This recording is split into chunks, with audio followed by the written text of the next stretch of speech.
blessed day to everyone. I am Alyssa Sendon and welcome again to day 229 of 365 daily devotion with Bible Character Edition. And today is July 17, 2026 and yung title nitong devotion natin ay God Answer Without Delay.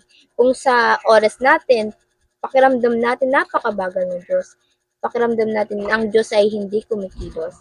But in God's perfect time, walang delay, walang mabilis, walang mabagal. It is always perfect. Now for our character na i-discuss is still si Prophet Habakkuk. Siya ay nag-ministry sa Judah and yung main message ng book na yon is trust God, sovereign justice, and the righteous shall live by faith.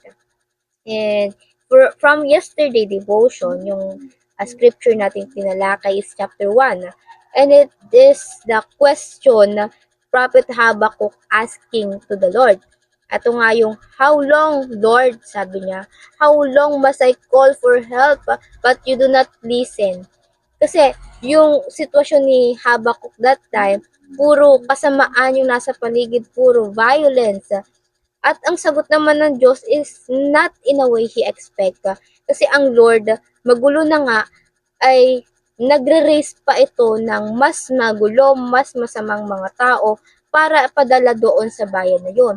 Which means the Lord brings judgment sa Judah, sa Israel.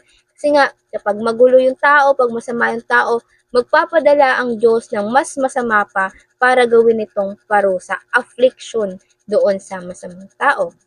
And yung problema ni Habakuk, iniisip niya, bakit gagawin yun ng Diyos? Banal siya at ayaw niyang nagtotolerate ng masama. Sa verse 13, sinabi niya, your eyes are too pure to look on evil.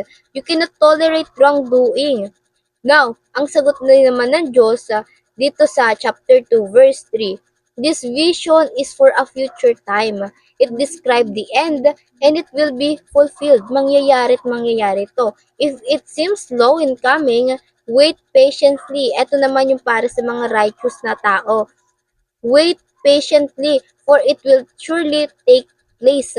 It will not be delayed. So, sa mga righteous na tao, ang Lord, ang gusto lang niya is magkaroon ng faith. Endure the suffering now, and the Lord will work on it. Siya na ang bahala sa pagtatrabaho, maparusahan yung mga dapat maparusahan at biyayaan yung mga dapat biyayaan.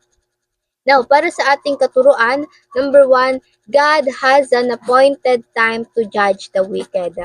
Though masama itong Babylonia na ginamit ng Diyos para i-judge yung Israel, even Babylonia, makakaranas sila ng paghahatol sa Diyos sa takdang panahon. Because God said in Nahum 1, I will not let go guilty unpunished. Kahit ginamit pa yan ng Diyos, kung makasalanan sila, kung masasama sila, ang Diyos hindi palalagpasin yung judgment sa kanila.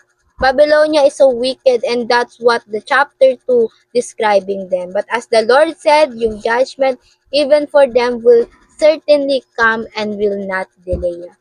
And pangalawa, the righteous live by faith as they wait for God. Habakuk 2, verse 4, sinabi dito, but the righteous person will live by his faithfulness. The righteous person mamumuhay ng may pananampalataya, umaasa sa Diyos, nag-aantay sa pangako ng Diyos, at ayun yung righteous.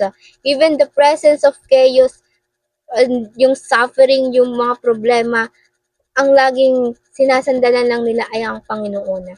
Naniniwala lang sila sa Panginoon.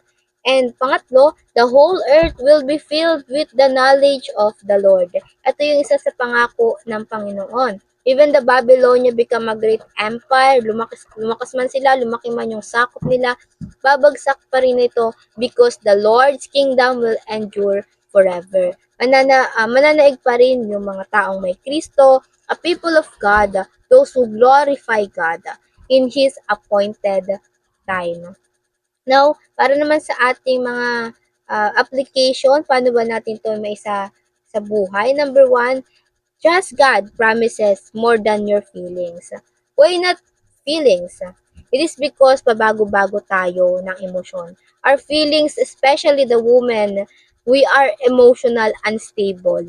Puro ups and down. Kaya hindi tayo dapat nagtitiwala sa emosyon natin, sa pakiramdam natin. We trust instead in God's unchanging promise. So kung makaramdam ka man ngayon ng discouragement, manangan ka sa Diyos, manatili ka sa Diyos dahil ang Diyos palagi kanyang bibigyan ng sagot. Hindi man sa way na ina-expect natin. So endure the pain, endure the suffering now, kasi ang Diyos may pangako siya sa atin. Sa verse 3, kung ito'y parang mabagal, ay hintayin mo. Ito'y tiyak na darating. Hindi ito mahaantala. Ayun ang sabi ng Panginoon. Again, kung feeling mo mabagal, hintayin mo, be strong and courageous, dahil ang salita ng Diyos hindi nagbibigo. For it is the Lord's appointed time. And pangalawa, ito yung maganda sa application, live by faith. Trusting God's way and His perfect timing. Becoming a righteous is not about the good deeds. Magandang ginagawa mo, mabuti. It's all about living by faith. Ano ba yung living by faith na yan? Ito yung faith that God is sovereign. Manampalataya ka na ang Diyos, He is in control of everything. Even the lowest point of your life, may ginagawa ang Diyos. Alam yan ng Diyos at kontrolado pa rin yan ng Panginoon. And pangalawa, what faith God, the faith that God is all wise. So una, siya ay sovereign, siya ay all wise. Siya ay marunong sa lahat. He see your struggle, he see everything beyond our eyesight. So believe that God is all wise. And lastly, pangatlo, faith that God is good. Makaranas ka man ng pagsubok, persecution, God is still good. Hindi nagpaplano ang Diyos sa kanyang mga anak ng masama. Yes, God judges people, pero kapag pinili ka ng Panginoon na kay Kristo ka, walang planong hindi maganda ang Panginoon sa iyo. Kaya, live by faith. Again, live by faith by ibig sabihin nito, faith that God is sovereign, faith that God is all wise, and faith that God is good. And lastly, sa ating application, believe that God kingdoms will fill the whole earth. His kingdom nandito na. Patuloy na itong lumalaganap. It fills the whole earth. It's just a matter of time. Kaya huwag tayo papadala sa discouragement nitong mundo. And now for our reflection, what does it mean to live by faith? Para sa iyo, ano ba yung pamumuhay na may pananampalataya? And ayun lang po, before we finally end, let's have a short closing prayer. And let's pray, everybody. Heavenly Father, thank you for the time, for this devotion, for every resources you give to us, Lord God. Thank you for your words and for the life of everyone, Lord God, na nakikinig ng devotion na ito, Lord. Salamat at tinako mo sila dito, Panginoon. At tinayaan mo, Panginoon, na kain ang kanilang mga kaluluwa, Panginoon, ng mga salita mo, Lord.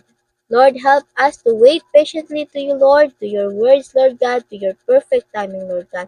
Bagamat ang oras namin ay limitado lang, Panginoon, pero alam namin, Panginoon, na sa bawat oras na ito, sa bawat isip naming limitado ito, Panginoon, ay may ginagawa kang napakaganda, Panginoon. Lord, help us to submit all our ways to you, Lord God. Ikaw nawa ang palagi manguna at madakila ng bawat tao sa aming ginagawa, Lord. We may honor your name in all ways, Lord God. Ayun lang po, in Jesus' name I prayed. Amen and amen and amen. At ayun lang po, I hope marami tayong natutunan at matututunan pa. And I pray na sama-sama sana tayong lumago para sa Panginoon. See you again tomorrow for our devotion. Have a nice day ahead and God bless.